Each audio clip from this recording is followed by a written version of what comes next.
션 건이라고 하는 분이 제임스 건 동생이라고 돼 있죠. 이분이 로켓 연기를 해요. 근데 목소리는 다른 사람이 돼요. 그리고 외모는 아예 달라요. 그러니까 이 사람이 행동을 연기하고 목소리는 이 사람이 하고 외모는 씌워요. 그러면 여기서 이 사람들을 영화 배우라고 부를 수 있을까요?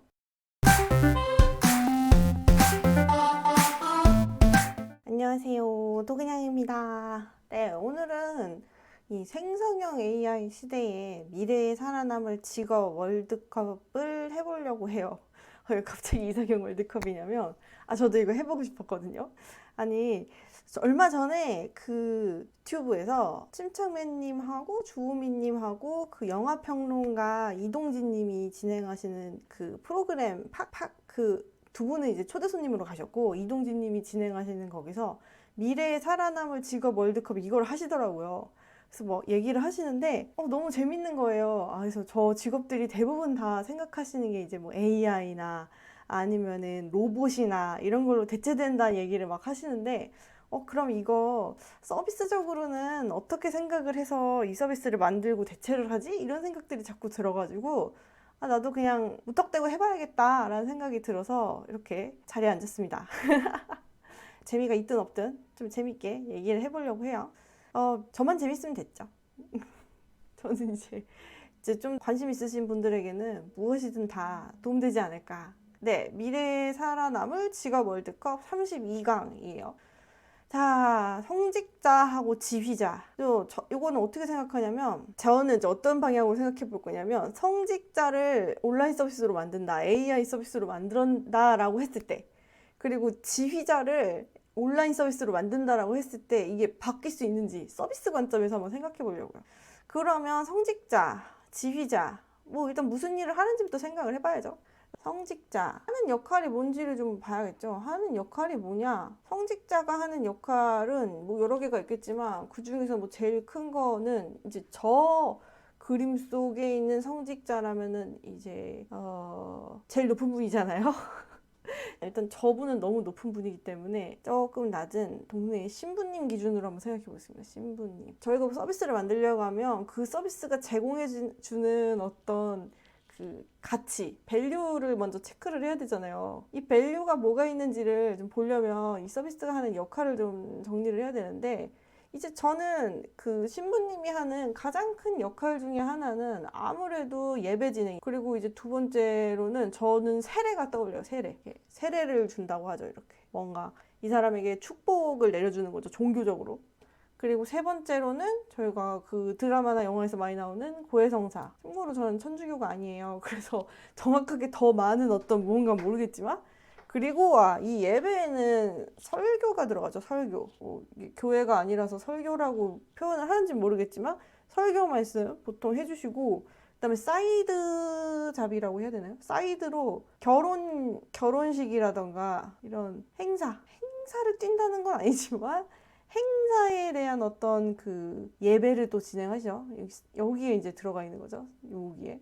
근데 이게 주단위, 그리고 예배. 그러면은 이거를 예배에서 설교를 하는 거는 사실 교회 다녀보시거나 그 신앙생활 해보신 분들은 다 아시겠지만 이 설교는 거의 1년 단위 연간으로 뭐 스케줄들이 쭉 있어요. 뭐 부활절이 있고 아니면 무슨 주가 있고 나 진짜 다 까먹었는데, 이제 거의 그 패턴이 있습니다. 크리스마스 뭐 이런 것처럼 이 패턴이 있어요. 뭐 계란 먹는 부활절 주간, 고난 주간, 뭐 그 다음에 뭐 이런 식으로 패턴이 있어요. 뭐 제가 천주교가 아니라서 다를 수 있지만 어쨌든 이 패턴이 있다라고 생각을 해보면, 서비스로 만든다라고 했을 때 그 예배 서비스는 지금도 저희가 코로나 시기 지나면서 TV로 보시는 분들 되게 많아요. 온라인 예배 보시는 분들. 그럼 내가 꼭 상호작용을 하지 않아도 되는 단방향 서비스잖아요.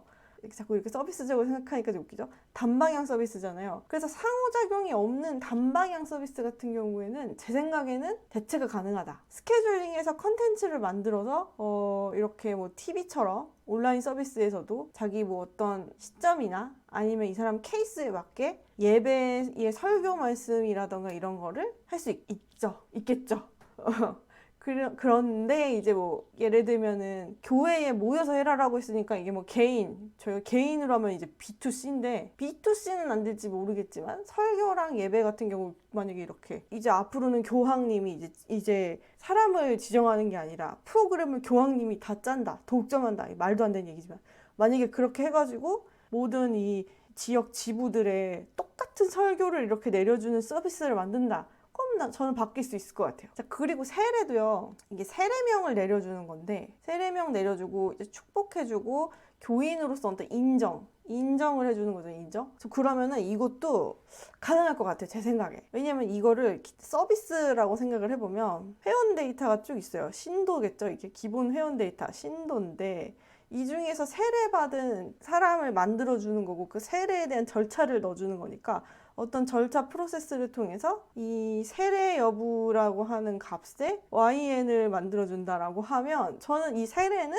이 프로세스만 잘 만들면 그 절차를 통과할 수 있다. 왜냐면 세례를 통과하려면 교육을 받아야 되잖아요. 그 교육은 교육 서비스 이렇게 체크하듯이 할 수 있는 거니까 가능할 것 같고 이 예배는 똑같죠? 이제 여기 앞에서 이 예배 케이스 뽑는 데서 결혼 여부 체크하고 뭐 체크하고 그러면 할 수 있겠죠? 그러면 이제 뭐 화면이 이제 어떻게 되냐면 예배당에 이렇게 사람들이 교인들이 쫙 모여 있는데 앞에 이렇게 신부님이 계시는 게 아니라 모니터 이렇게 큰 거 하나 있고 여기서 이제 설정되어 있는 그대로 나오는 겁니다. 근데 은근히 이런 서비스들이 옛날에 저희 동네의 아주머니들 그 구역 예배라고 해가지고 이렇게 구역구역별로 이제 모여서 여전도에 막 이런 거 막 예배 드리실 때도 하는 게 있었어요. 뭐가 있었냐면 본인들이 이제 리더십을 가지고 막 이렇게 예배를 드려야 되니까 힘든 거예요.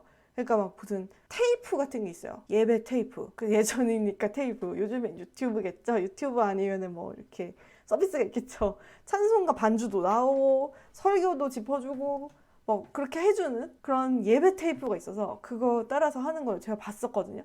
온라인으로 바뀌면 왜 못해? 근데 이제 여기서 딱 하나지 문제가 이 밸류에서 이 존경심이라고 해야 되나요? 종교적인 존경심에 대한 부분을 대체하기가 어려운 거지. 그게 문제일 것 같아요. 만약에 제가 이 서비스를 만드는 기획자라고 하면 이 존경심을 이깟 디스플레이에다가 전시한다고 만들어지지 않을 것 같아서 좀 그게 문제일 것 같아요. 고해성사는 제가 그 파키 아이야 그거 보니까 이제 고해성사를 하는 데 있어서 그 주펄님이 그 얘기를 하시더라고요. 이제 그 기계에 대고서 얘기를 하면 데이터가 막 다 해킹돼서 빠져나갈 것 같다 이런 얘기랑 반대로 이제 이동진님은 기계에다가 이제 고해성사를 하니까 속에 있는 말도 더 잘할 수 있을 것 같다 막 이런 얘기를 하셨는데 저는 이거는 이제 암호화나 아니면 데이터 윤리에 대한 문제고 지금도 우리가 사용하는 서비스들이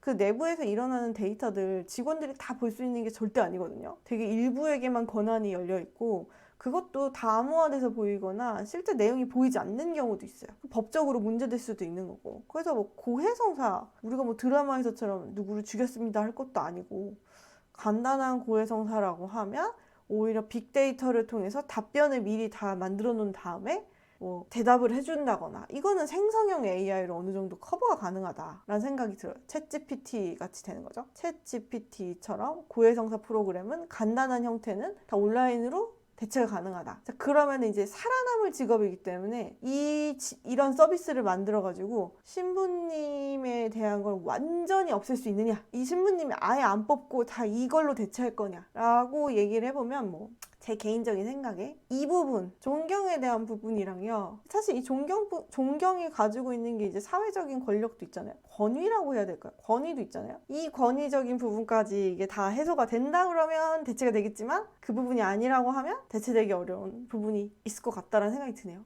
지휘자는 어떨까요? 지휘자의 역할이 뭐였냐? 우리가 지휘자를 통해서 얻고 싶은 거는 오케스트라의 전체적인 리더십 그리고 실제 지휘가 되겠죠? 근데 이거를 떠나서 오히려 이걸 되묻고 싶어요. 오케스트라는 살아남겠냐?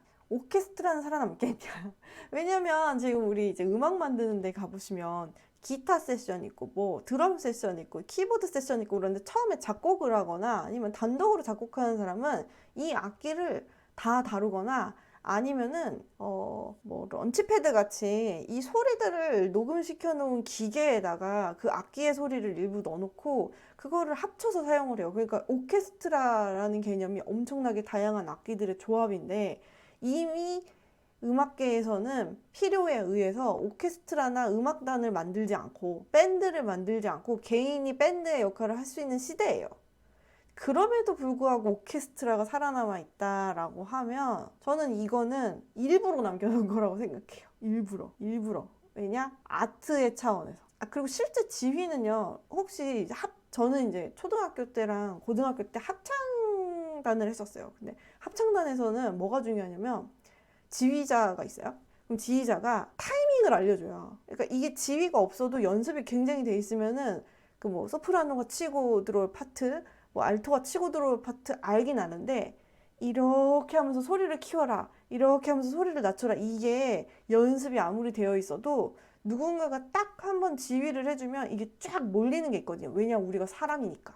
그래서 이 지휘자가 하는 역할이 사람을 리더십하기 때문에 사람이 지휘를 한다라고 생각이 들거든요. 그럼 기계가 이거를 딱딱딱 맞춰서 해주면 더 정확하지 않냐? 라고 하겠지만, 그러면은 문제는 연습 때 이거를 제대로 커뮤니케이션 하면서 막 얘기를 하면서 할 수가 없어요. 그리고 그렇게 할 거면은 뭐 악상이나 아니면 이 뭐 크레센도, 데크레센도 아니면 소리 화음 이런 것들을 굳이 사람이 할 필요가 있나? 그냥 다 기계로 하지. 그렇잖아요. 뭐 악기들은 대부분 다 기계로 대체할 수 있지 않을까요? 기계에서 그 소리를 바로 내게 하는 건 더 쉬운 방법이고. 그래서 저는 지휘자 같은 경우에는 아트의 영역으로 봐야 될 거고 된다고 생각하고, 사람을 다루기 때문에 지휘자가 사람이구나, 이런 생각이 들어요. 오히려 성직자보다 상호작용이 크다. 성직자는 제가 아까 이제 이 존경의 의미로 얘기를 했는데, 지금 이 상황이면 지휘자는 이 성직자보다 훨씬 단순한 서비스예요. 어떻게 보면 곡별로 뭐 지휘만 이렇게 연습을 시켜놓는다라고 했는데, 이 기계가 다루는 대상의 상호작용 대상이 있다라는 점에서 이거 어렵겠다. 그 대신에 성직자 신부님 요 경우는 대체로 단방향성 서비스라서 서비스를 만들기가 굉장히 좋은 대신에 이 권위에 대한 부분, 존경에 대한 부분이 꺾이는 게 문제인데, 그럼 저는 이 존경과 권위를 오히려 더 존경이 높은 교황 쪽으로 포커싱을 두고, 교황님이 한 예배, 교황님이 하는 그런 세례의 기준, 이런 것들을 막 더 시스템을 해서 직영점 같이 만드는 거죠. 직영점. 각각 무슨 지역 신부님이나 이런 교구가 아니라 직영점처럼 운영해서 서비스를 만들면 될 것 같고, 되게 뭐가네요. 어쨌든 지휘자는 사람이랑 그 서로 커뮤니케이션하고 상호작용하기 위해 있는 가치가 더 크기 때문에 쉽게 대체하기 어려울 것 같다. 그래서 저는 여기서는 지휘자가 살아남을 것 같아요. 싱어송라이터하고 군인. 싱어송라이터하고 군인은 둘 다 일단 좀 범주가 다른데, 자, 이제 다시 기획자의 영혼을 불어넣어서 생각을 해보자. 싱어송라이터를 풀어서 생각하면, 이거 안 보이고 있네. 작곡하고 노래도 직접 부르는 사람이죠. 저작권에 대해서 곡에 대한 것도 받고 노래에 대한 것도 받고 심지어 행사비까지 받는 사람, 이 싱어송라이터. 자, 그럼 싱어송라이터의 역할은 이거죠. 근데 반대로 이게 서비스라고 치면 사람들은 이 사람이 싱어송라이터인 게 중요한가요? 그냥 이거 아니에요? 이거랑 이거랑은 별도인데 원래 같이 하는 거야. 그래서 싱어송라이터예요. 이게 그러니까 우선순위가 바뀐 거지. 우리가 싱어송라이터라고 하는 서비스를 원한다기보다는 곡을 작곡할 줄 아는 사람이 필요하고, 그리고 노래도 직접 부르고 행사를 뛰는 사람이 필요해요. 근데 우리 이거 두 가지 쪼개가지고 이미 서비스로 많이 나오고 있잖아요. 곡을 작곡하는 생성형 AI에 대한 얘기는 무지하게 많이 나오고 있고, 그리고 이 행사, 이거 세 개 다 쪼개지는구나. 행사는 이제 퍼포먼스죠. 퍼포먼스. 그럼 이 퍼포먼스를 하는 사람은 우리가 요즘에 엄청 많이 보지 않았어요? AI, 가짜 AI. 이거는 사실 좀 AI라고 하기 좀 그런데, 요즘에 나오는 AI들이 대체로 어떠냐면 이뻐. 그림 못 그립니다. 네, 이뻐요. 사람이에요, 사람. 이거 너무 이상하다. 사람 이 정도로 그리면 안 되겠다. 사람 예쁘니까 여기 리본 하나 달아주고. 네, 예뻐. 근데 지금 요새 만드는 대부분의 버추얼 인간, 뭐 버추얼 연예인이라고 하는 사람들이요. 여기서부터 여기까지는 대부분 사람을 직접 찍어요. 그리고 요 얼굴만 AI로 입혀가지고 얼굴을 입혀요, 가짜로. 그래서 요즘에 유튜버 들어가면은 막 원래는 장원영 영상인데 우기의 얼굴을, 아이들의 우기 얼굴을 장원영 얼굴에다가 이렇게 넣어가지고 합성을 한다거나. 아니, 제일 많이 본 게 그거 아니에요? 아이언맨을 탐 크루즈가 찍었다면 막 그런 영상들 그거 만들잖아요. 그거랑 같은 방식으로 만드는 사람들이 대부분의 다 그 AI라고 불리는 그 사람들이요. AI 연예인들이. 그래서 퍼포먼스는 실제로 대체가 되지 않았어요. 이 사람이 직접 하는 게 아니라 대부분 실제 퍼포먼스를 하는 또 다른 휴먼이 있어요. 그럼 행사를 하는 사람, 퍼포먼스를 하는 댄서는 바뀌지 않아. 다른 사람이죠. 그리고 노래를 직접 부르는 사람은 또 따로 있어요. 이 사람이 부르는 게 아니라 얼마 전에 나왔던 돌아가신 가수분들의 목소리를 이렇게 가져다가 노래를 부르게 하는 그런 거 있잖아요. 그런 걸 만들 때도 기본 노래에 대한 부분이 있어야 이제 AI로 학습돼 있는 그 보이스들을 모아가지고 그거 입히는 거예요, 그거를. 그러니까 이게 아예 없을 수는 없어. 그래서 사람이 껴있어요, 지금 여기에. 작곡은 이미 AI를 하고 있어요. 그러면 이제 다시 돌아가가지고 싱어송라이터 자체가 필수적이냐, 그러니까 이게 살아남겠냐라는 질문은 사실 의미가 없을 수도 있는 게 지금도 싱어송라이터를 필요로 하는 것은 아닌데 그냥 특출나게 있는 거, 지휘자처럼. 그래서 작곡을 하든 노래를 부르든 퍼포먼스를 띄는 사람, 이거 다 각각의 기능이고 이 기능을 합체로 하고 있는 예를 들면 풀스택 가수가 있는 거죠. 풀스택 가수가. 그래서 싱어송라이터 생각해보니까 우리가 그런 존재네 라고 생각하면 얘는 어차피 기술이 발전돼도 대체할 이유가 없다 라는 생각도 해볼 수 있어요. 아니면은 기존에 그건 가능하겠죠. 작곡은 AI가 해. 그래서 뭐 비슷비슷한 거 가지고서는 뭐 되게 좋은 음악을 만들어요. 예전 소스들 가지고. 그리고 노래도 AI가 옛날 가수 보이스를 가지고 입혀. 그러면 이제 뭐 AI, 아이유가 계속해서 생겨날 수는 있겠죠. 근데 싱어송라이터가 사라졌다라고 볼 수 있을까요? 그 와중에도 싱어송라이터는 있지 않을까요? 왜냐? 이거를 다 하는 AI도 없으니까. 저는 요거는 굳이 일부러 아날로그적으로 하는 사람이 있을 것 같다. 그리고 그 사람을 보고 사람들은 왜 저렇게 AI가 할 수 있는 걸 쓸데없이 하고 있지? 라고 생각하기보다는 마치 우리가 저기 어디 뭐 대장장이 장인을 보듯이 장인이다 라고 생각할 수 있을 것 같아요. 아직도 저렇게 휴먼이 저렇게 한다고? 그런 거? 무형문화재 이렇게 될 수도 있어요. 아이유 무형문화재 될 수 있습니다. 그런 거죠. 저는 그래서 싱어송라이터는 이런 이유 때문에 안 없어질 것 같아요. 그 다음에 비교 대상이고 군인인데 군인. 제가 군대를 안 다녀왔기 때문에 군인이 하는 역할에 대해서 정확하게 설명할 수는 없지만 우리가 군인에 대해서 밸류를 그냥 국민의 입장에서 생각을 해보면 뭐 군인은 무지하게 많은 역할을 하겠죠. 사실 대민봉사도 나간다 그러고 그렇죠. 그냥 지역의 어떤 일에도 다 동원이 되는 사람들이긴 한데 그냥 기본적인 그 군인의 역할이라고 하면 국방을 수호하고 국방 수호, 유사시 이제 전쟁, 불사 하니까 전투. 아까 말했지만 대민봉사도 있죠. 이 국방 수호에는 두 가지가 있는 것 같아요. 꼭 굳이 당장 싸워야만 국방 수호가 아니라 그냥 보유 자체가 이 나라 간의 어떤 이런 흔드는 나라 간의 균형을 맞춰주는 것 중에 하나잖아요. 최근에 일본이 이제 드디어 약간 무력을 가질 수 있는 거에 대해서 시작이 됐잖아요. 그래서 그런 것처럼 계속 무력을 가지려고 하는 이유가 이 나라 간의 힘을 언제든지 이제 균형이 깨질 수 있다는 걸 전제하고 그 균형을 맞추기 위해서 계속 한다고 생각이 들어서 국방 수호의 역할에는 보유 자체가 이제 균형을 가지고 간다. 그래서 이것 때문에 이제 신무기도 계속 개발하는 거고 우리나라에서도 무슨 계속해서 그림은 참 못 그리죠. 갈매기가 아닙니다. 비행기. 뿌슈. 이런 누가 봐도 갈매기 같긴 하지만 그런 이런 제트기 같은 것도 만들고 그렇게 하는 거죠. 총도 만들고. 그렇죠. 잘 모릅니다.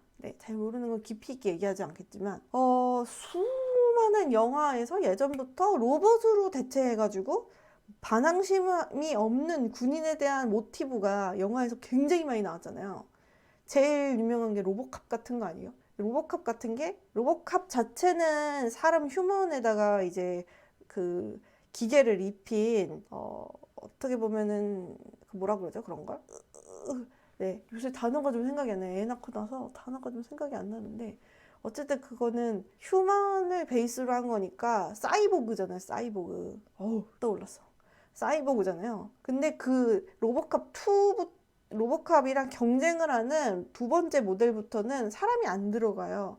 완전히 기계. 이게 아이언맨에서도 나오죠. 아이언맨은 수트를 입고 있는 사람인데 그 다음에 다른 그 경쟁자들이 만들려고 하는 아이언맨 2에서부터 나오는 그런 로봇들은 대부분 다 사람이 안 들어가는 무조건 충실하게 명령에 따르는 로봇이에요. 근데 충실하게 명령에 따르는 로봇이 항상 어떻게 지냐면 인간한테 해킹을 당하거나 무슨 바이러스가 들어가가지고 오류가 일어나거나 이런 식으로 항상 망하더라고요. 군인은 그래서 어떻게든 일부의 기능들은 다 바꿀 수 있을 것 같아요. 그러니까 사람이 원래 100명이 보병이 막 이렇게 100명은 아니지. 무지하게 많이 땡땡땡땡땡땡 이렇게 있었으면 이 중에서 일부는 로봇으로 대체가 가능할 거고 군인이라고 하는 게 약간 군 수뇌부부터 저 밑에 보병까지 다 포함한다라고 하면 그러면 이 맨 마지막에 있는 그 마지막에 있는 보병이나 이제 몸으로 부딪혀야 되는 군인들은 일명 이제 백병전 뛰는 그런 군인들은 없어지지 않을까. 네. 점점 이런 전투 능력을 높이고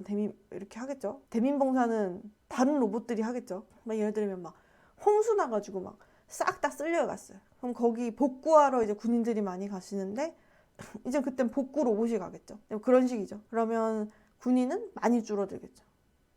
그럼 저는 요 두 가지를 만약에 비교한다 그러면 잘못 눌렀어. 저는 싱어송라이터가 살아남을 것 같다고 생각했어요. 군인은 무조건 줄어드는데 싱어송라이터는 자기가 빡빡 우겨가지고서도 올라갈 것 같아요. 그렇지만 이미 지나갔으니 어쩔 수 없다. 그냥 지나가겠고 해보죠. 이번에 심리상담사랑 프로게이머. 심리상담사는 고해성사랑 비슷하지 않아요? 심리상담사 요즘에 특히 코로나 한 2020년부터 2021년 사이에 제가 해커톤 같은 거에 이제 몇 번 대학생 해커톤 같은 거에 이제 간 적이 있어요. 가서 참여하러 간 건 아니고 이제 뭔가 조언 이런 거 해주러 갔는데 열 몇 개 팀 중에서 진짜 한 4~5개가 이런 마음 관련된 걸 하는 거예요. 막 심리, 마음 이런 거 같은 거 하는 거예요. 그래가지고 우리가 코로나 분류가 진짜 심각하구나라는 생각을 했고 반대로 이 대면으로 지금까지 암암리에 상담을 받거나 상담을 찾아다녔던 사람들이 사실 굉장히 많았는데 할 수가 없으니까 온라인으로 넘어갔구나라는 생각도 했어요.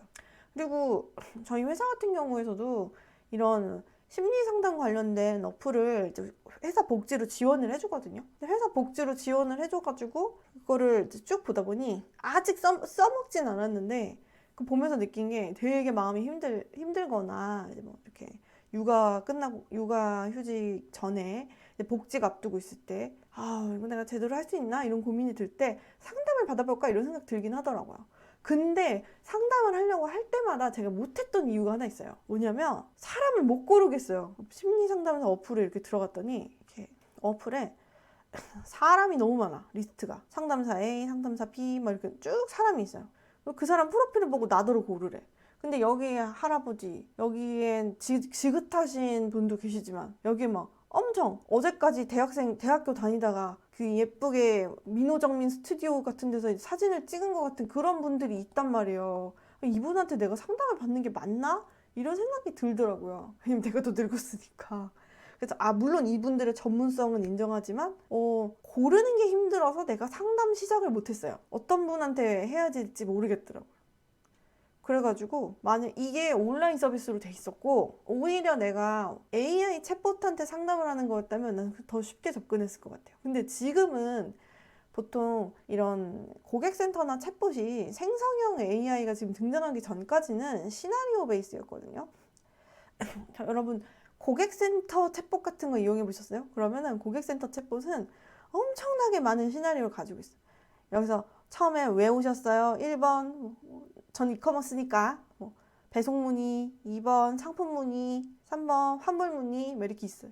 눌러. 그 다음에 또 질문이 나와. 거기서 또 눌러. 또 거기서 질문이 나와. 주문 번호를 찍으래요. 주문 번호 막 찍고. 이렇게 하는 챗봇 보신 적 있죠? 답답하죠? 근데 이렇게 써요. 왜냐? 시나리오 베이스니까.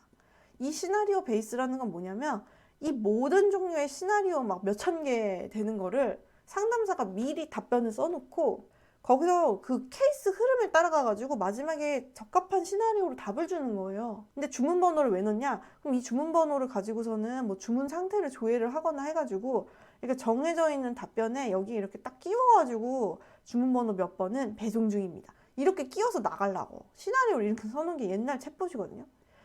근데 이렇게 돼 있으니까 내가 심리 상담을 할 수 있는 정확한 툴은 아닌 거지. 이거 클릭하다가 지쳐. 그리고 클릭하다 짜증나요. 나는 막 털어놓고 싶은 게 심리 상담일 수 있으니까. 그래서 생성형 AI라면 사람들은 여러 종류의 니즈가 있겠지만 저같이 누구랑 대화할지 모른다라고 하면 이 서비스 자체가 생성형 AI로 돼 있어서 대표적인 어떤 얼굴을 눈, 코, 입을 가지고 있는 느낌이다. 그럼 전 얘한테만 했을 거예요. 그럼 제 생각은 어떻겠어요? 대체가 가능하다. 그리고 이 시나리오는 이런 빅데이터를 통해서 학습된 게 이 생성형 AI가 알아서 가져가서 여기서 올바른 답변을 해줄 거다. 그리고 꼭 얘네가 되게 말 같지도 않은 답을 준다고 해도 심리 상담의 대다수는 보통 자기가 말을 하면서 풀린다고 해요. 그 소지를, 그러니까 풀릴 수 있는 소지를 계속 던져주고 생각할 수 있게 해주는 게 핵심이라서 저는 그래서 이것도 어떻게 보면 가능할 것 같다. 저는 가능할 것 같다. 이렇게 생각을 합니다. 그 다음에 프로게이머. 일단은 이거는 아예 사실 아까 싱어송라이터랑 비슷한 것 같아요. 게임이라고 하는 거는 이미 디지털로 만들었죠. 그리고 어떤 게임들은 자동 플레이 모드를 지원해요, 이미. 이 말은 그냥 원래부터 자동으로 돌릴 수 있다는 뜻이에요. 그리고 이게 뭐 굳이 저는 알파고까지 가지 않아도 어차피 자동 지원이 돼요. 그러면 이 글씨 진짜 못 쓰죠. 근데 왜냐면 이렇게 벽에다 쓰니까 더 그래. 이해해주세요. 알파고까지 갈 필요도 없다. 제 생각에는 프로게이머는 일부러 하는 거다. 일부러. 게임을 하는 것 자체가 어떤 유흥이고 소비의 대상이고 자동 플레이 모드를 하는 이유는 이 게임이 더 이상 유흥의 대상이 아니라 솔직히 말하면 수익화의 근간이 되기 때문에 자동 플레이 모드가 있는 거잖아요. 그럼 게임을 하는 거가 유희의 관점에서 본다. 그리고 유희라고 하는 건 결국 실력이거든요. 실력. 이 유희의 근간이 실력에서 오니까 우리가 그거 아니면은 왜 남자들이 롤에 그 브론즈냐 뭐 실버냐 이런 거 갖고 왜 싸우겠어요.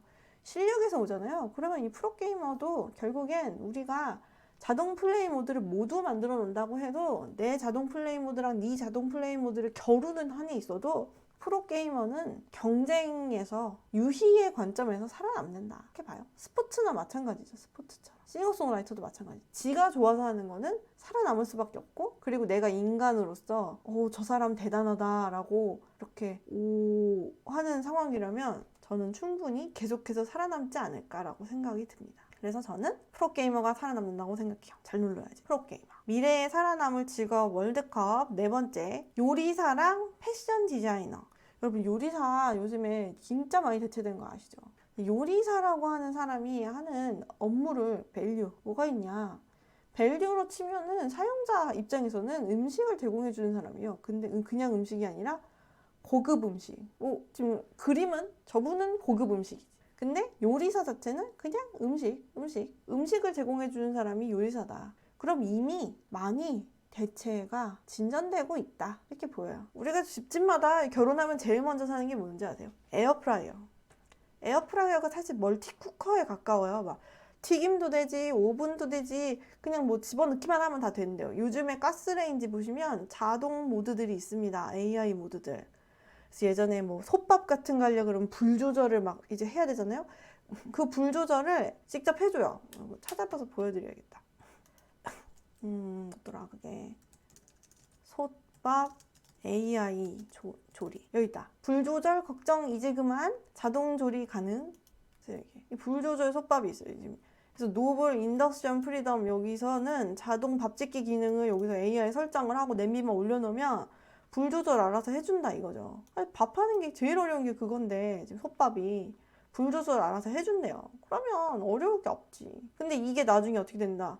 여기 쌀 씻어서 밥 얹히는 사람까지도 로봇으로 대체된다라고 하면은 이거 가능하잖아요. 이거 충분히 가능하지. 그래서 이것도 저는 가능하다고 봅니다. 요리사가 이미 많이 대체가 진전되고 있고요.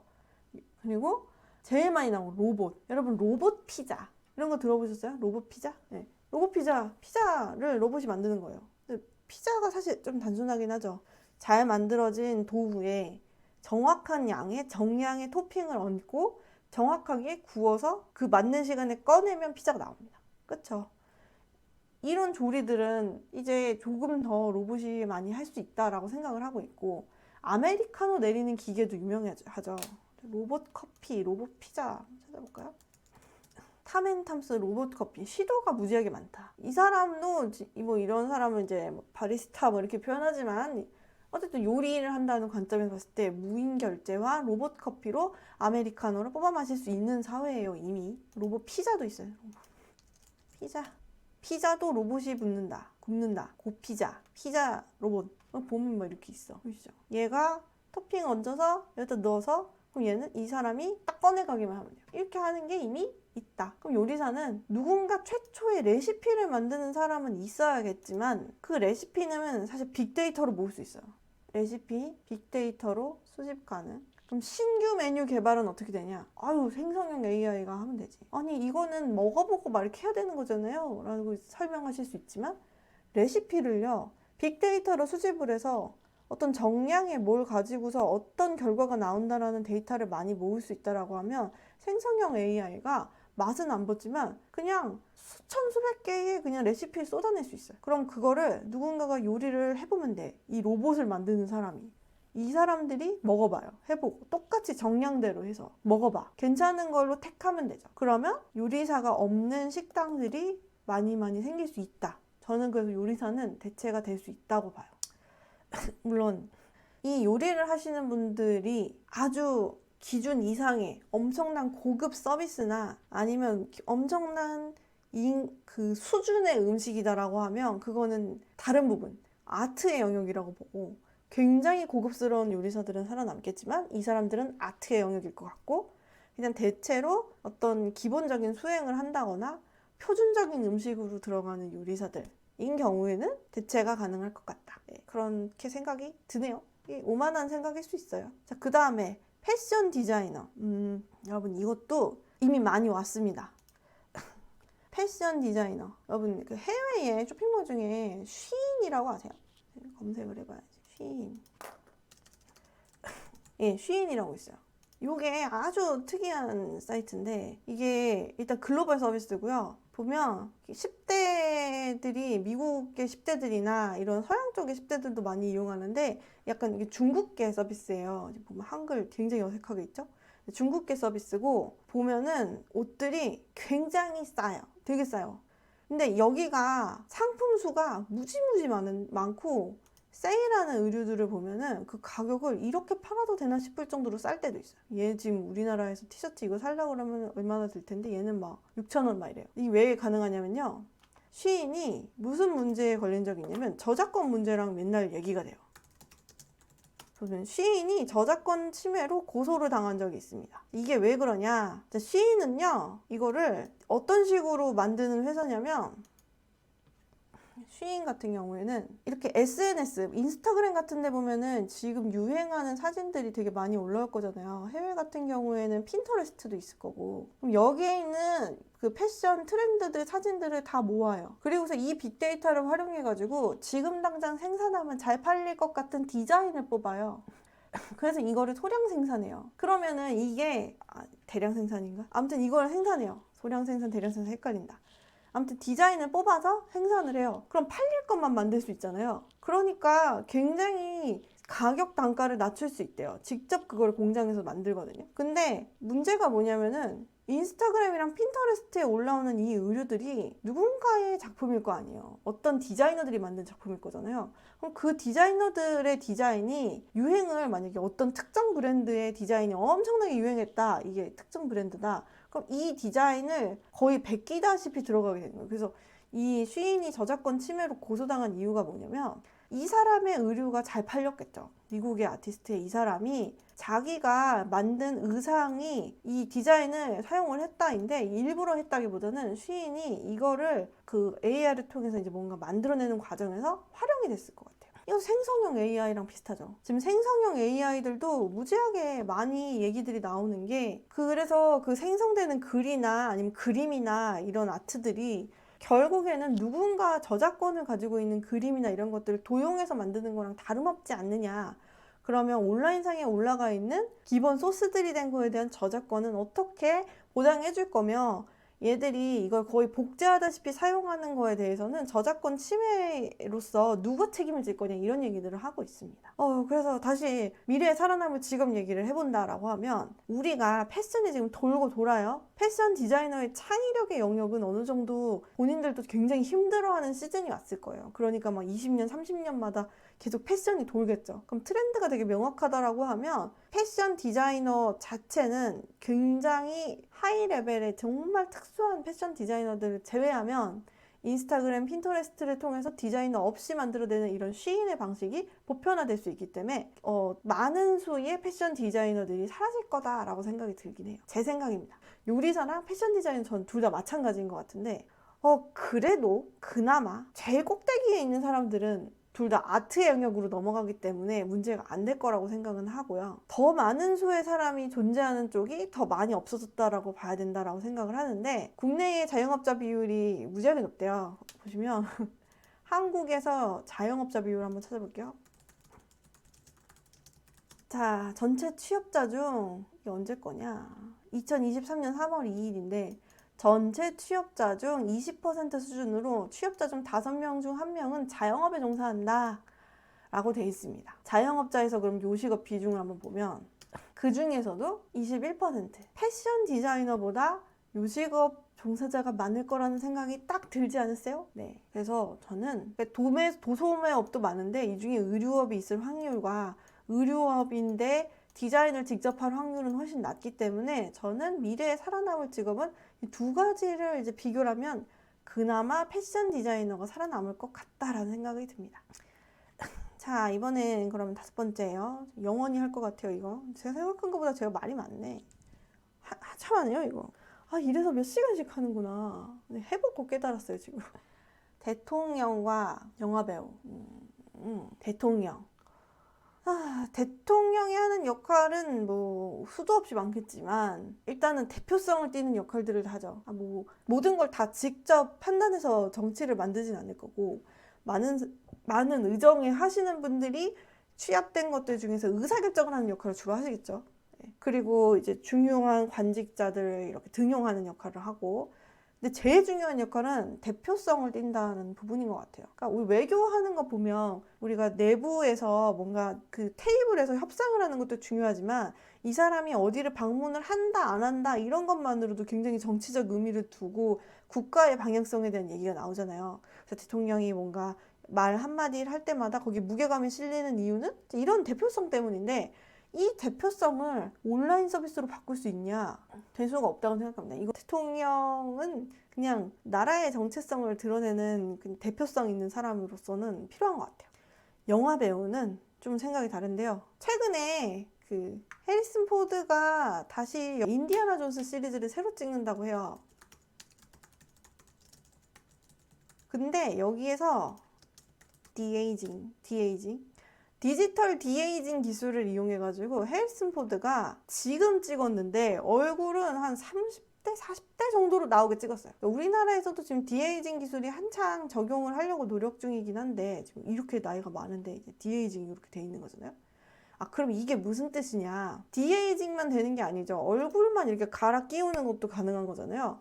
그러면 이 영화배우라고 하는 사람이 직업을 엄밀히 따지면은 저희가 영화 배우가 있을 거고, 이 영화배우 말고 그 그린맨이라고 하나요? 이 영화 찍는 데 가면은 이렇게 파란 초록색 옷을 입고 있는 사람들이 있어요. 이렇게 세트장에서 영화에서 이렇게 나올 때 여기 뒤에 받쳐주는 사람, CG를 입히기 위해서 뼈대가 되는 사람이 있거든요. 뼈대가 될 배우들만 있어도 되지 않나. 지금 그 가오갤에서 로켓을 역할을 하는 사람이 로켓 촬영 요거 보시면 돼요. 요거 로켓 모션 캡처는 네, 이션 건이라고 하는 분이 하는데 이게 제임스 건 동생이라고 돼 있죠. 이분이 로켓 연기를 해요. 근데 목소리는 다른 사람이 돼요. 그리고 외모는 아예 달라요. 그러니까 이 사람이 행동을 연기하고 목소리는 이 사람이 하고 외모는 씌워요. 그러면 여기서 이 사람들을 영화 배우라고 부를 수 있을까요? 영화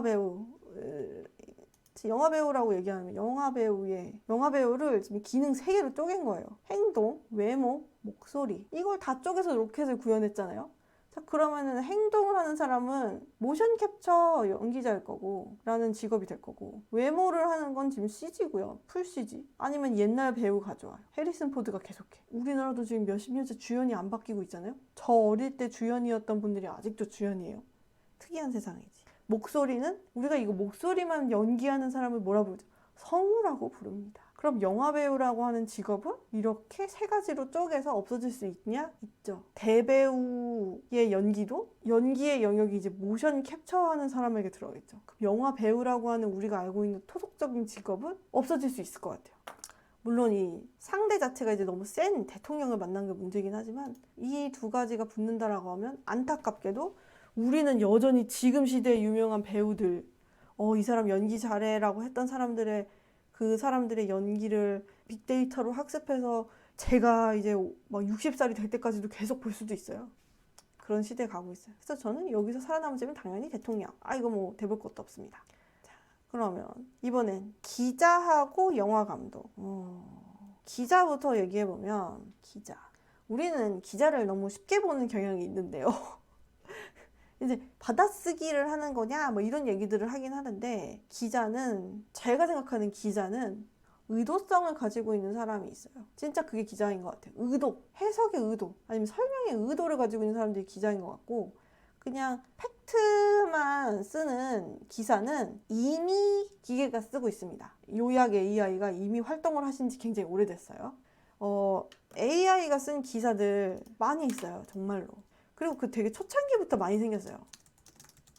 이 기사는 굉장히 많아요. 몇 년 전부터 그랬고 아마 이제 여기서 제가 지금 검색을 해서 찾을 수 있을지 모르겠지만 간혹 요약 기사 같은 거나 아니면 뭐 스포츠 지금 몇 대 몇 요약 기사 이런 것들은 보도자료 요약하고 이런 건 지금도 AI가 씁니다. 그럼 진짜 기자는 뭘 하냐? 의도성을 가지고 뭔가를 탐구하거나 아니면 그 의도성을 가지고 사람들을 어떻게 이끌게 하는 생각을 주입시켜주는 그런 역할을 하는 게 기자 같아요. 우리가 팩트를 얘기하는 사람으로서 기자를 생각한다 그러면 AI 대체 무조건 되죠. 이건 이미 대체됐고 이미 안 하고 그 역할은 아무도 안 하고 이게 드러나 있는 팩트를 쓰는 거는 이미 AI다. 그럼 의도성을 가지고 무언가를 쓰는 사람들의 머리를 뭔가 어떤 쪽으로 방향성을 가지게 하려는 기자다라고 하면 이건 의도성을 가져야 되기 때문에 굉장히 사람의 영역이라고 생각해요.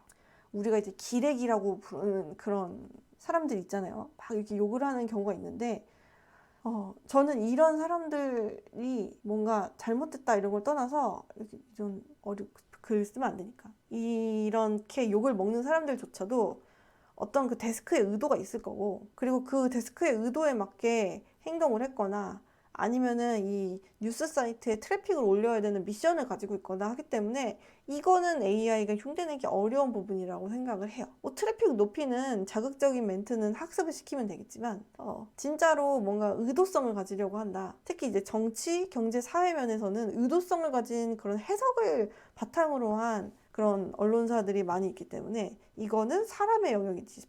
AI를 그렇게 사람의 영역으로 끌어가기에는 말을 안 들을 것 같다. 데스크의 의견을 따르지 않을 것 같다. 그래서 좀 기자는 그런 부분이 좀 살아남을 수 있을 것 같고요. 영화 감독. 영화 감독의 역할을 한번 정리를 해보면 1번 시나리오. 근데 이 시나리오는 다른 사람이 쓸 수 있어요. 이미 다른 사람이 쓰는 경우가 있어요. 필수 아님 비필수. 기획자 성향 나오죠? 그 다음에 촬영 진행, 리딩하는 거. 그리고 또 뭐 있어요? 편집. 이 편집에서 이 연출이 나오잖아요. 연출력이 여기서 나오죠. 하지만 저런 굉장히 큰 감독님들은 대부분 다 편집 감독님도 따로 있다 그러더라고요. 그래서 이게 한 명의 영역이 아니더라고요. 영화 감독도 이게 저기 눈에 딱 보이는 저런 봉준호 감독 이런 분들은 총수지, 그 밑으로 굉장히 다양한 연출부와, 그리고 연출부에서도 감독님이 뭐 촬영 감독님, 음향 감독님, 다 영화 감독님들이죠. 일단 우리는 영화 감독 하면 맨 앞에 있는 저분만 떠올리지만 어쨌든 이런 다양한 역할들을 하게 되는데, 일단 중요한 거는 의도 같아요. 의도. 이것도 의도를 가지고 뭔가 만드는 거잖아요. 영화를 이 스토리 라인대로 그냥 그대로 연출을 한다라고 하면 재현 드라마가 되죠. 아니면 그 시나리오만 넣어도 가짜로 영상을 끌어낼 수 있어요. 하지만 의도를 가지고 연출을 해서 뭐 미장센을 만들던가 영출미를 만들다던가 하는 거는 굉장히 의도를 가지고서 배치를 하잖아요. 뭐 봉준호 감독님 같은 경우 굉장히 그게 유명하니까. 그렇다고 하면 그 AI가 보통 학습하는 방식은 많이 사용하는 방식과 가장 적절하다고 생각되는 것들을 끌어다가 레퍼런스를 합쳐가지고 생성을 하게 될 텐데, 이 의도를 직접적으로 가지고서 만드는 영화 감독은 아트의 세계에 있는 거니까 대체하기 어려울 거라고 생각이 드는 거죠. 그러면 기자도 영화 감독도 모두 의도를 가지고 만들어지는 형태다. 그래서 사람이 해야 되는 부분이 있다라고 하면, 그럼 또 이제 못으로 봐야겠죠? 요리사랑 그 패션 디자이너 비교했듯이 못으로 봤을 때 지금 팩트를 쓰는 기자들은 이미 대부분 사라졌지만 아직도 그런 기자들이 남아있다라고 하면 더 사라질 거라서 기자는 수는 더 줄어들 거고 영화 감독은 애초에 적죠. 그런데 이 나머지 부분들을 보다 이 부분이 훨씬 크기 때문에 영화 감독은 그대로 있고 영화 감독과 함께 일하는 수많은 연출부와 편집 감독이나 촬영 감독 이런 분들이 없어지지 않을까. 그러면 저는 못으로 봤을 때는 영화 감독이 더 많이 살아남고 기자가 더 많이 없어질 거라는 생각이 들었습니다. 기자는 근데 오히려 다른 부분이 위협이에요. 언론사의 파워가 약해지는 거. 언론사의 파워가 약해지는 게 뭐냐. 모든 사람이 기자 역할을 한다. 지금 제가 떠드는 그런 수많은 뉴스 기사들의 베이스들이나 이런 것들이 다 대부분 뉴스 기사에서만 나온 게 아니에요. 개개인의 이야기들이 많이 나왔고 블로그라던가 아니면 실제 실무자들이 저같이 떠드는 사람들이 생기니까 지식이 전파되는 경로가 기존의 언론사에게 집중되어 있던 것들이 이제 모든 사람에게 가기 때문에 기자라고 하는 타이틀 자체가 없어질 수 있다는 생각들은 많이 가지고 계십니다. 기자 대신에 잡학 지식이 많은 사람이 늘어나겠죠. 그럼 뭐 이거는 더더군다나 살아남을 직업은 영화 감독. 그러면 이번에는 뭘 또 얘기해 볼까요? 이번엔 미용사랑 애견 훈련사. 이번엔 쉽게 얘기할 수 있을 것 같네요. 자, 미용사가 우리에게 주는 가치는 뭘까요? 일단은 미용 기술이 있을 거고, 이 미용 기술은요 결국에는 어떤 판단의 영역이 되게 크더라고요. 제가 미용실에 자주 가는 미용실은 보통 어떤 곳들이 좋아하냐면 어떤 사람의 상태를 보고 이 사람의 얼굴형이 계란형인지 둥근지 각졌는지 뭐 이런 걸 보고서 마음에 드는 헤어스타일이 아니라 적절한 헤어스타일을 딱 만들어주는 거. 이게 잘 되는 미용사님을 쫓아가잖아요. 이렇게 해주세요 그랬을 때 손님 그건 고데기입니다 하지 마세요 이런 얘기들을 해줄 수 있는 미용사들을 보통 따라가잖아요. 그래서 저는 이 판단력이 되게 중요할 것 같은데 이 판단력이야말로 빅데이터로 좀 어느 정도 가름을 할 수 있을 것 같아요. 사람을 딱 얼굴을 보고 이 사람들 잘 나온 사진들을 정면 컷으로 굉장히 많이 찍어놔요. 그래서 진짜 잘 어울리는 상하 좌우를 딱 찍어. 이렇게 서비스 앞에서 찰칵 이렇게 찍어요. 그러고 나서 제일 잘 어울리는 내가 원하는 형태의 머리를 찍어. 서비스에서 이거를 딱 자기 얼굴을 딱 찍어요. 그리고서 원하는 머리 단발 아니면 장발 이런 걸 딱 해요. 그 다음에 로봇이 발달한다라고 하면 이 로봇이 요거에 맞게 쫙 머리를 한번 스캔을 하고 머리 길이 체크를 하고 뭐 상태가 어떤지 보고 쫙 하는 거 저는 할 수 있을 것 같습니다. 할 수 있을 것 같아요. 이거 만들 수 있을 것 같아요. 왜냐면 우리가 여기까지는 시도를 많이 해봤어요. 그리고 요 다음에 로봇으로 넘어가는 게 아니라 현재는 AR 형태로 사람 얼굴에다가 가상으로 이렇게 머리 헤어스타일 씌워주는 그런 형태를 지금 많이 입혀보고 있죠. 이것도 생성형 AI 붙으면 더 리얼리티하고 실감나게 헤어스타일을 한번 이렇게 해볼까를 선택해볼 수 있게 해줄 것 같아요. 근데 이거를 이제 로봇이 발전해가지고 로봇이 직접 행위로 해준다. 그러면 이것도 해결돼갔죠. 물론 미용사도 사람이 하는 영역이기 때문에 가장 탑급의 아트의 영역으로 넘어간다라고 하면 이 부분은 사람이 대체되기 힘들겠죠. 사람이 무조건 해야겠지만 그 사람도 이 로봇을 이용할 수는 있겠죠. 그러면은 이게 미용 기술은 점점 필요 없어지고 이 판단에 대한 부분만 사람의 영역으로 계속 올라갈 수 있어요. 그럼 그 사람은 우리가 미용사라고 부를 수 있나? 라고 하면 아니겠죠. 이 사람 한 명이 수천 명을 상대할 수 있어요. 교육처럼. 지금 메가스터디의 강사 한 분이 전국에 있는 고3 수험생들을 다 커버하듯이 이렇게 된다라고 하면 미용사는 줄어들고 이 사람, 최종적으로 남은 이 사람을 미용사라고 부르는 사람은 없을 것 같아요. 대결하고 있는 사람은 애견훈련사. 제가 대체되기 힘들다고 생각하는 직업은 이거 같아요. 생명체와의 상호작용이 있는 경우. 그러니까 굳이 얘기를 더 이상 깊이 얘기할 필요가 없는 게 일단 애견훈련사가 하는 행동들을 보면은 사람만 할 수 있는 부분이 있습니다. 상호작용. 눈을 맞춰주고요. 그리고 이 강아지와 교감을 하고 그리고 그 교감을 하는 과정에서 이 개의 행동을 보고 판단을 하고 근데 이게 심리 상담을 하는 거랑 틀린 게 심리 상담을 제가 대체될 수 있을 거라고 생각했던 거는 내가 말을 떠들어야 되잖아요. 심리 상담사한테. 그 다음에 듣는 거는 사실 나에게 의미가 없다. 왜냐면 내가 생각할 기회가 줬으니까 라고 얘기를 했는데 애견 훈련사는 어린이 보모랑 비슷한 것 같아요. 저는 이제 아이가 이제 태어나서 생각을 해보니 육아 로봇이 도입되면 나는 쓸 것인가라고 생각을 하면 아무리 고민을 해봐도 못 쓸 것 같아요. 왜냐면 이 아이랑 교감을 하고 이 아이가 애정을 느끼고 애착을 갖고 하는 게 굉장히 중요한데 그걸 로봇이 대체할 수 없을 것 같거든요. 그래서 애견 훈련사는 마찬가지 이유로 오히려 사람이 해야 될 것 같다. 그러니까 애견 훈련이 단순히 무슨 여기다가 뭘 하지 마라, 짖지 마라 뭐 이런 거가 되게 명확하게 정해져 있는 것 같으면 그렇겠지만 뭐 어쩔 수 없겠지만 뭐 로봇으로 대체될 수 있겠지만 저는 애견 훈련사는 교감의 영역이 훨씬 더 크기 때문에 어려울 것 같다. 반대로 심리 상담사는 교감을 하고 싶지 않은 경우가 있어서 넌 될 것 같다 이렇게 생각했던 거거든요. 그래서 이 둘을 비교하면 저는 애견 훈련사가 살아남을 것 같습니다. 자, 이제 제일 많이 얘기가 나올 만한 거 변호사, 교사네요. 교사. 변호사에 하는 태스크들을 보면은 변호사의 밸류랑 태스크 좀 나눠볼게요. 밸류는 뭐고 태스크는 뭐냐면 밸류는 사용자가 이 변호사를 통해서 얻는 이득. 태스크는 변호사가 하는 일. 자, 그럼 밸류는 뭐냐? 변호사를 통해서 뭔가 재판에 승소를 하거나 아니면 고소장이나 공증 같은 걸 하거나 아니면 법률 상담 같은 거를 받으려고 할 거예요. 자, 그러면 이 중에서 이 재판, 고소장, 공증, 뭐 법률 상담 이거의 영역들은 대부분 판례를 해석하고 그리고 그 판례를 해석하고 이렇게 여기에 판례를 뭐 뒤집어 보거나 아니면 판례의 내용을 가지고 오거나 해서 글을 쓰는 거 그리고 굉장히 기업에서 변호사들이랑 얘기를 많이 해보면은 기업의 변호사들은 이 계약 같은 것들의 단어 하나하나를 보더라고요. 그래서 이 단어에서 벗어날 수 있는지 벗어날 수 없는지 이 단어가 가지고 있는 의미 이런 것들 해석하는 게 법에서 되게 중요하더라고요. 그러니까 뭔가 이게 된다 안 된다 이런 식으로 쓰지 않고 뭔가 제가 법무 검토를 받아봐도 이런 거는 뭐뭐 할 가능성이 있다.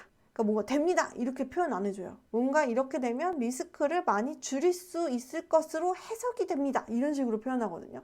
결국에 변호사가 태스크 제일 많이 하는 거는 문서 작업이 어마어마하게 많더라고요. 그 문서를 그리고 토시 하나하나 엄청 신경 써서 써요. 그래서 변호사들이 지금도 AI 서비스를 통해서 사용하고 있는 게 이 판례 찾아내기. 변호사들이 보세요. 리걸 엔진, AI 판례 검색, 리걸 리서치 이런 거 이미 있죠. 네, 리걸 엔진. 그래서 법령 해석 사례를 총망라하였습니다. 그래서 사건 번호, 키워드, 법령 등을 넣으면은 이제 막 이렇게 쭉쭉 기능으로 보시면 판례를 모아서 쭉 태그만 하면 보여준대요. 이게 보여준다고 하네요. 자, 그러면 이미 변호사의 태스크 중에 하나는 많이 줄었죠. 판례 해석에 대한 태스크는 많이 줄었습니다.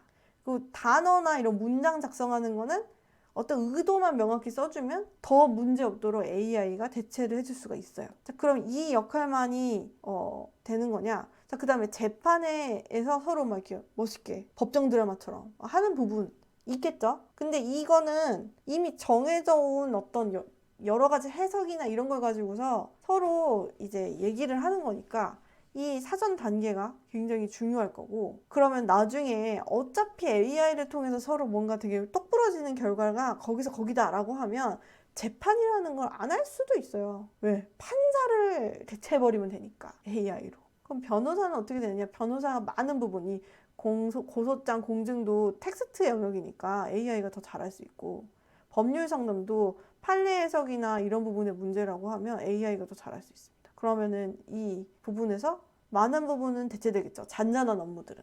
변호사가 좀 덜 바빠지겠죠, 저는. 그럼 단가가 내려갈 수도 있을까요? 그건 잘 모르겠지만. 하지만 만약에 여기서 똑같은 판례를 읽고도 해석을 하고도 활용을 어떻게 하느냐는 AI랑 좀 다른 부분인 것 같아요. 활용.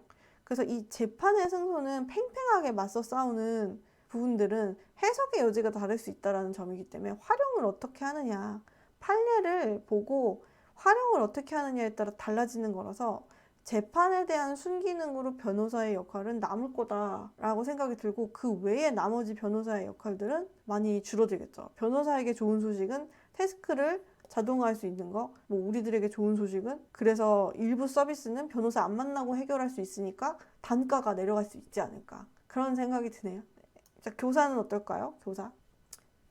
교사를 교육의 관점과 이 학업, 인성교육, 보육 이렇게 봐야 된다고 생각하거든요. 학업의 교육은 이제 수학 능력 같은 것들을 얘기하는 걸 거고, 시험 공부에 대한 글씨 진짜 못 쓴다, 어떡하냐, 혼자 해야 할 거고, 내가 쓰고도 지금 읽을 수가 없죠. 다시 학업 교육, 인성 교육, 그리고 모유가 아닙니다. 특정 시간 동안 부모와 떨어져서 학교에서 맡아주거나 학원이나 이런 데서 맡아주기 때문에 보육의 개념이 있을 수 있겠죠.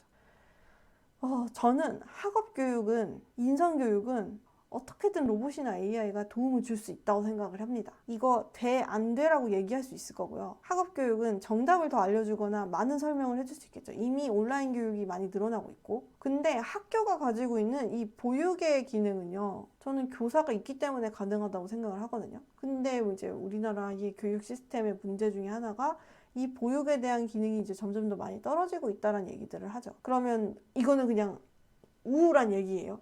학업에 대한 부분으로만 학교들이 이제 포커싱이 잡힌다라고 하면 저는 교사는 없어질 수 있을 거라고 보고, 학교의 역할이 이 개개인의 이 어린 친구들에 대한 보육의 역할이 되게 중요시 된다라고 하면 교사는 무조건 살아남을 거라고 생각해요. 사람이 살아가는 방식을 알려주고 그걸 통해서 사람들을 이제 보듬어주는 역할을 하는 거니까. 그래서 이 보육이 핵심이 된다면 살아남고, 이 두 개가 핵심이 된다면 없어진다라고 보는데, 그럼 변호사랑 교사 중에 뭐가 살아남을 거냐라고 얘기를 하면 그냥 갑작스럽게 이런 기준을 얘기하면 좀 그렇지만 사람들이 돈을 많이 버는 쪽으로 갈 것 같아요. 계속 살아남으려고 계속 할 것 같아요.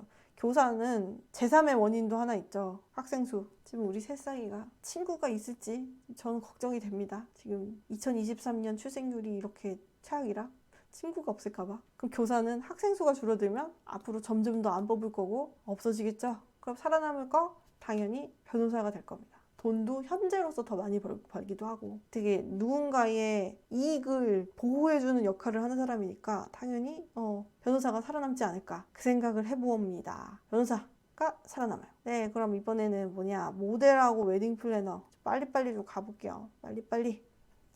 모델, 웨딩 플래너. 우리가 모델을 보는 이유, 모델이 하는 역할이 뭐예요? 의류를 입고 보여주는 건데, 패션쇼가 우리는 이 모델들의 주 활동처죠. 패션쇼. 그리고 화보. 뭐 잡지가 됐던 아니면 의류가 됐던 화보.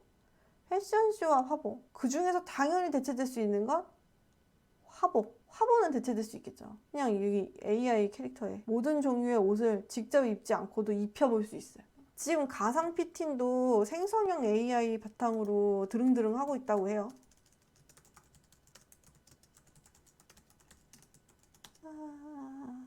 가상 피팅이 되게 오래된 내용이에요. 되게 지긋지긋할 정도로 오래됐는데 퀄리티가 되게 낮았는데, AI로, 생성형 AI로 의류를 입히면 지금까지의 어색한 가상 피팅이랑 수준이 다를 거다라는 얘기들이 나오고 있어요. 그림을 그려버리는 거죠, 새로. 그러니까 저희가 그 생성형 AI 중에 이미지를 만들어주는 생성형 AI들 있잖아요. 그럼 생성형 AI 중에서 뭐 이런 그런 글씨를 쓰죠. 뭐 생성형 AI로 이미지 만든 거 한번 검색해 볼게요.